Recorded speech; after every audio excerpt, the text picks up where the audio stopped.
یا قہار کے تجربات نے اور اس کے نقش نے شریر دنیا کو بہت زیادہ پریشان کیا۔ لاکھوں سے زیادہ متجاوز لوگوں نے اس عمل کو آزمایا بھی اور کیا بھی، اور واقعی عجیب و غریب کمالات ملے اور عجیب و غریب ان کے مسائل حل ہوئے۔ کتنے بے گھروں کو گھر ملا، کتنے جادو اور جادو کے ڈسے ہوئوں کو زندگی کا چین اور سکون ملا۔ کتنے ایسے تھے جن کے ساتھ جنات بدکاری پر تلے ہوئے تھے اور سالہ سال سے یہ سلسلہ تھا۔ جنات کا اس گھر اور جسم میں داخلہ بند ہو گیا۔ ایسے لوگ جن کا رزق بندھا ہوا تھا، جن کے روزگار میں قید لگائی ہوئی تھی، اللہ نے ان کا رزق کھولا۔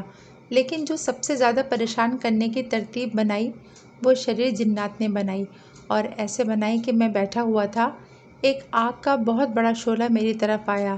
چونکہ میں ہر وقت اعمال کے حصار میں رہتا ہوں، میں نے وہ حصار پڑھنا شروع کر دیا جو قرآنی الفاظ سے مزین ہے۔ پڑھتا رہا لیکن وہ بہت بڑا شعلہ میری طرف مسلسل آ رہا تھا۔ میں مطمئن بیٹھا ہوا تھا۔ قریب ہی آ کر وہ شعلہ پھٹا اور اس میں سے 18 جنات خطرناک حالت میں ظاہر ہوئے، جن کے جسم سے شعلے نکل رہے تھے، بدبو کے بھپکے نکل رہے تھے، اور جب وہ بولتے تو ان کے منہ سے دھواں نکلتا۔ ہیبت ناک جسم جس میں ایک ایک بازو کئی گز لمبا تھا، اور جسم آسمان کو چھو رہا تھا، کوئی ان سے چھوٹے کوئی ان سے بڑے۔ سب کہنے لگے، ہم آپ کے پاس آئے ہیں، افسوس ہم آپ کا کچھ نہیں کر سکتے۔ لیکن آخر کیوں آپ قوم جنات کو مروانے اور برباد کرنے کے پیچھے پڑے ہوئے ہیں؟ ہم نے آخر آپ کا کیا بگاڑا ہے؟ ہمارے بچے ختم ہو گئے ہیں، ہمارے گھر جل گئے ہیں، ہمارے کھانے ختم ہو گئے ہیں، ہمارا پینا ختم ہو گیا ہے۔ جن گھروں میں ہم صدیوں سے رہ رہے تھے، نسل در نسل آباد تھے، ان گھروں سے ہمارے ٹھکانے ختم ہو گئے ہیں۔ ہم اب کسی گھر میں کھا نہیں سکتے، پی نہیں سکتے۔ ہم لوگوں سے کھیلتے تھے، یعنی انہیں تکلیف دیتے، پریشان کرتے۔ ہمارا کھیلنا بند ہو گیا ہے۔ ہم آزادانہ پھرتے تھے، آزادانہ پھرنا بند ہو گیا ہے۔ یا قہار کی طاقت ایسی ہے کہ ہم اس سے لڑ نہیں سکتے۔ آپ سے لڑنے آئے ہیں، ہم آپ کو نہیں چھوڑیں گے۔ آپ کے گرد بہت طاقتور حصار ہے، اگر ہم اس حصار کے اندر آتے ہیں تو جل جاتے ہیں۔ یا ہم آپ سے لڑیں یا آپ کی منت کریں، آپ ہمارا پیچھا کیوں نہیں چھوڑ دیتے؟ آپ نے ساری زندگی جنات کے ساتھ وقت گزارا ہے اور جنات نے آپ کی خدمت کی ہے۔ کیا اس خدمت کا یہی صلہ ہے کہ آپ جنات کی آبادیوں کی آبادیاں برباد کر دیں؟ کیا اس خدمت کا یہی صلہ ہے کہ آپ جنات کے گھروں اور محلوں کو ویران کر دیں؟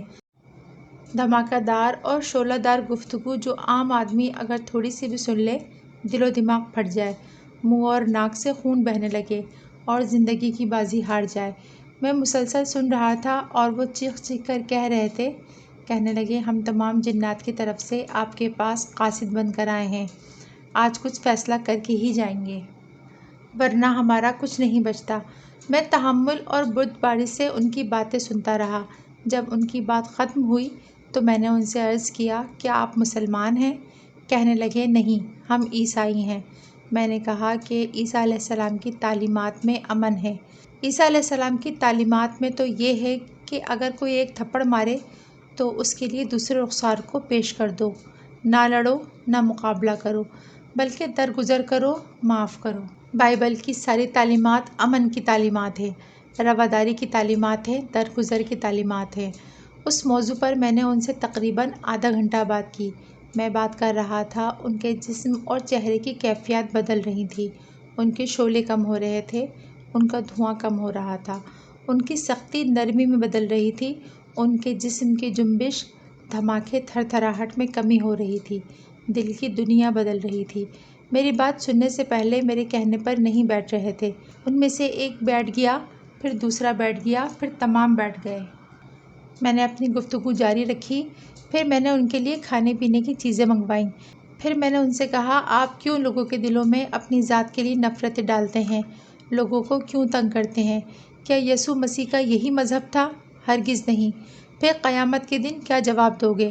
ٹھیک ہے، تمہاری عمر صدیوں ہوتی ہے، لیکن موت تو ہے نا، موت کو منہ سے لگانا تو پڑے گا۔ میری باتیں سنتے ہوئے ایک جن ان میں سے بے ہوش ہو کر گر پڑا، دوسرے پریشان ہو کر اس کو اٹھانے لگے۔ میں نے انگلی سے اشارہ کیا کہ اس کو پڑا رہنے دو۔ باقی تمام زار و قطار رو رہے تھے۔ آخر میں نے کہا، اب تمہاری خیر اسی میں ہے کہ تم توبہ کرو، سوچو۔ جب تم توبہ کر لو گے اور تم انسان کو تکلیف نہیں دو گے، ان کی عزتوں اور جان مال کے لٹیرے نہیں بنو گے، چوری اور ڈاکہ زنی چھوڑ دو گے، تو کیا پھر تمہیں یہ لفظ یا قہر تکلیف دے گا؟ کہنے لگے نہیں۔